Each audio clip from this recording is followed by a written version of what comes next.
Não. Na última reunião, nós tratamos sobre os temas que a jovem advocacia de fato necessitava. E um deles era exatamente oratória. Então, nós trouxemos para vocês, com a melhor pessoa impossível, que é a doutora Ana Espina, que é excelente, vocês vão desfrutar hoje da palestra dela, assim como a prática na sustentação oral. Prazer imenso estar aqui com vocês. Meu objeto de estudo da vida é a comunicação humana e partilhar isso com advogados faz um sentido imenso para mim, porque também é um objeto muito importante para vocês em relação ao direcionamento, à divisão daquilo que se sabe, a como levar ao outro, como deixar a situação daquilo que se quer expressar clara, para deixar com que o outro saiba aquilo que se pensa. E tudo isso faz parte de uma condição humana que nos parece tão natural, que é a comunicação. A gente não pode falar em oratória sem falar em comunicação. A gente não pode falar em sustentação oral sem falar em comunicação. E eu não posso deixar de fazer uma pergunta quando eu começo a falar de comunicação. Será que a gente tem um conceito exato sobre o que é comunicação? Então, vamos lá. O que é comunicação? Quando a gente pensa nessa palavra, a gente sempre pensa nisso voltado à fala, aquilo que a gente verbaliza, não é mesmo? Mas a comunicação está muito além disso. Comunicação tem um conceito de comunicação que é muito curtinho, muito fácil, muito simples, é o que eu mais gosto. É a ação de deixar comum. Tudo aquilo que eu deixo comum está falando algo de mim. Tudo aquilo que eu deixo comum está explicitando aquilo que eu sou. Tudo aquilo que eu deixo comum, que não é mais só meu, faz com que o outro leia e tire algumas impressões muito importantes sobre quem eu sou. Infelizmente, a gente não tem essa alfabetização, assim eu gosto de chamar, em comunicação. Aluno bom, habitualmente é aluno quieto. Aluno que não fala muito. Aluno bom é o aluno que presta atenção. É o aluno que sabe ouvir. E realmente é um ato de comunicação muito importante saber ouvir. O fato é que nós não somos alfabetizados em comunicação porque do aluno que tem que ficar quieto, menino não fala, mãe é chamada porque fala demais, desde a mais tenra infância, um dia ele é levado à frente para falar em público. Isso faz com que falar em público seja o maior medo do ser humano, mapeado em todos os continentes. A pessoa tem mais medo de falar em público do que de morrer. Em segundo lugar está o medo da morte. Em primeiro, de falar em público.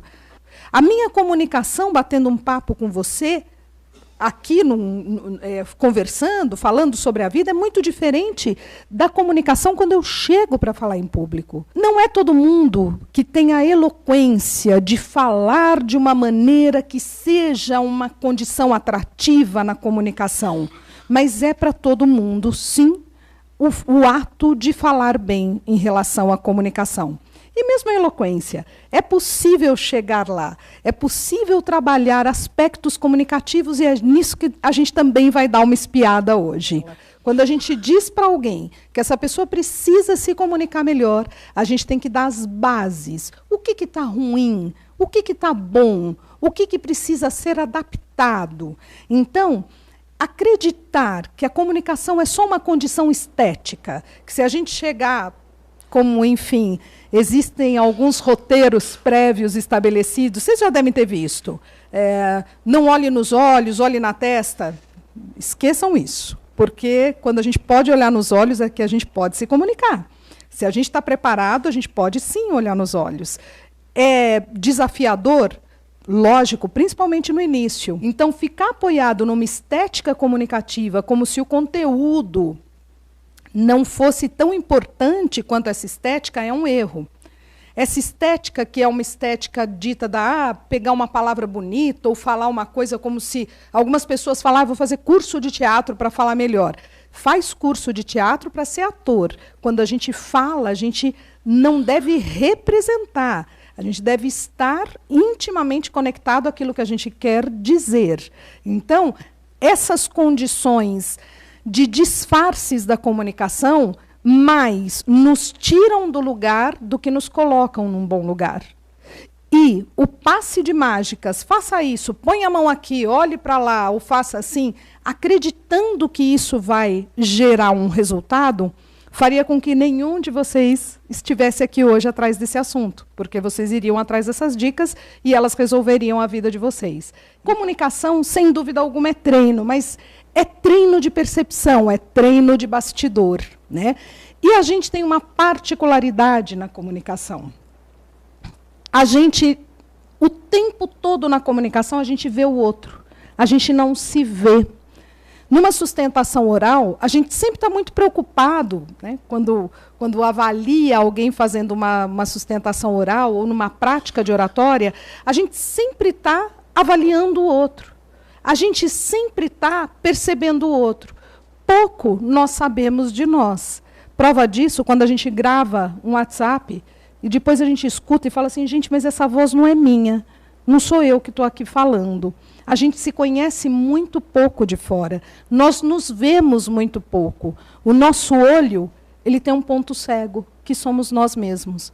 Então, facilmente eu avalio o outro, mas eu sei falar menos de mim do que do outro. O que faz a gente muitas vezes falar, você precisa mudar nisso, nisso, nisso, e você precisa, eu preciso mudar no quê? Eu não sei muito bem no que eu preciso mudar. A neurociência conta para a gente que, em média, em 7 segundos, eu olho para alguém e eu digo, essa pessoa é assim, assim, assado. Se alguém vai começar a falar e essa pessoa começa a falar,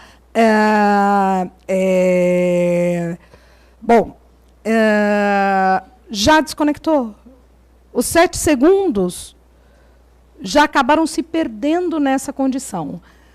Toda sustentação oral ela tem que ser praticamente decorada nos seus primeiros segundos. Toda condição de oratória, toda chegada, ela não pode ser pensada no momento. Eu não tenho como pensar aqui, a hora que eu olho para vocês, o que eu quero falar para vocês. Eu tenho que saber o que eu quero dizer. Porque se eu deixar ir para fazer isso aqui, eu estou me conectando. Se um bocejou, eu já vou falar, nossa, está uma porcaria. E é por isso que as pessoas têm tanto medo de falar em público.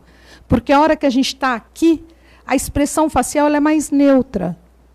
Está todo mundo olhando e a gente está agradando ou não está? Está acontecendo ou não está? Se a gente, nos primeiros segundos, sabe o que a gente quer dizer, sem dúvida alguma, a sequência tem muito mais propriedade e a gente cria.